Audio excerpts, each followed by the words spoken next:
Hello, എല്ലാവർക്കും നമസ്കാരം.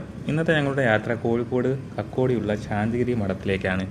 ഈ ശാന്തിഗിരി മഠം തന്നെയാണ് കോഴിക്കോടുള്ള ലോട്ടസ് ടെമ്പിൾ എന്നറിയപ്പെടുന്നത്. അങ്ങ് ഡൽഹിയിൽ മാത്രമല്ല, നമ്മുടെ കോഴിക്കോടുമുണ്ട് ഒരു ലോട്ടസ് ടെമ്പിൾ. കോഴിക്കോടുള്ളവർ ഒരു പ്രാവശ്യമെങ്കിലും പോയി കാണേണ്ട ഒരു സ്ഥലമാണിത്.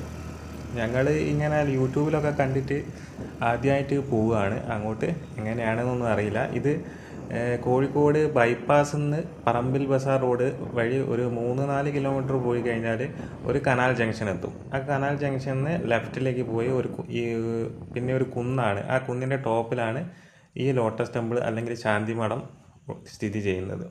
ഞങ്ങളിപ്പോൾ ഇവിടെ എത്തി. ഇത് ഏറ്റവും മുകളിൽ നിന്നുള്ള ചുറ്റിലുള്ള കാഴ്ചയാണ് ഇപ്പം കാണുന്നത്. വൈകുന്നേരമാണ് ഏറ്റവും നല്ല സമയം.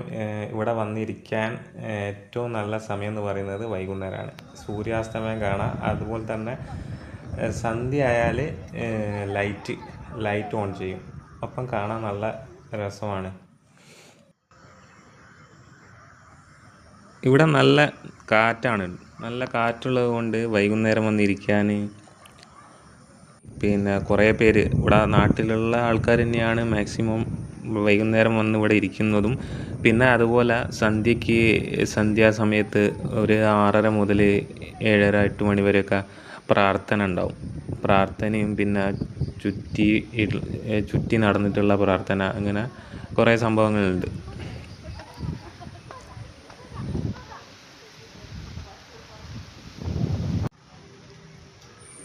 ഉള്ളിൽ നിന്ന് വീഡിയോ എടുക്കാൻ പറ്റില്ല. അത് പ്രത്യേകം അവിടെ എഴുതി വെച്ചിട്ടുണ്ട്, ഉള്ളിൽ കയറി വീഡിയോ എടുക്കാൻ പറ്റില്ല. അതുകൊണ്ടാണ് പുറത്തുനിന്ന് ഇങ്ങനെ എടുക്കുന്നത്. ഇവിടുത്തെ മെയിൻ പ്രത്യേകത എന്ന് പറയുന്നത് പിന്നെ എല്ലാ മതക്കാർക്കും ഇവിടെ വന്ന് ആശ്രമത്തിൽ വരാൻ സാധിക്കുന്നതാണ്. പിന്നെ അതേപോലെ പ്രത്യേക ഫീസും കാര്യങ്ങളും ഒന്നുമില്ല. എല്ലാവർക്കും വരാവുന്നതാണ്. ശാന്തിഗിരി ആശ്രമത്തിൻ്റെ സ്ഥാപകനായ കരുണാകര ഗുരുവിനെയാണ് ഇവിടെ ആരാധിക്കുന്നത്. വാഹനം പാർക്ക് ചെയ്യാനുള്ള സൗകര്യങ്ങളൊക്കെ ഇവിടെ ഉള്ളതാണ്. അപ്പോൾ വാഹനമില്ലാണ്ട് പോകാൻ പറഞ്ഞാൽ ഭയങ്കര ബുദ്ധിമുട്ടായിരിക്കും.